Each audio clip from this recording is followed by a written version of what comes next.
কুমিল্লার দেবিদ্বারের সাবেক প্রধানমন্ত্রী ও বেগম খালেদা জিয়া রুহের মাগফিরাত কামনায় ইফতার ও দোয়া মাহফিল অনুষ্ঠিত হয়েছে। গত শুক্রবার বিকেলে উপজেলা ও পৌর মৎস্যজীবী দলের উদ্যোগে স্থানীয় একটি রেস্তোরাঁয় এই আয়োজন সম্পন্ন হয়। উপজেলা মৎস্যজীবী দলের আহ্বায়ক মোহাম্মদ কাউসার আহমেদ মোল্লার সভাপতিত্বে ও পৌর আহ্বায়ক মোহাম্মদ ইব্রাহিম খলিলের সঞ্চালনায় অনুষ্ঠানে প্রধান অতিথি ছিলেন কুমিল্লা উত্তর জেলা বিএনপির সদস্য সচিব AFM তারিক মুন্সী। বিশেষ অতিথি হিসেবে বক্তব্য রাখেন উপজেলা বিএনপির আহ্বায়ক মোহাম্মদ গিয়াসউদ্দিন ও সদস্য সচিব কাজী মাসুদ হাসান। এই সময় বিএনপি ও অঙ্গ সংগঠনের নেতাকর্মী এবং মৎস্যজীবী দলের সদস্যরা উপস্থিত ছিলেন।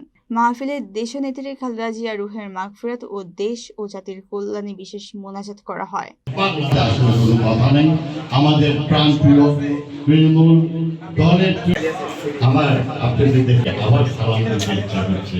আসসালামু আলাইকুম। উপজেলা পৌরসভার আহ্বায়ক সদস্য সচিব পরিবারকে নিয়ে কোনো রকম কটূক্তি করে দেবিদ্বারের উন্নয়ন বা শান্তি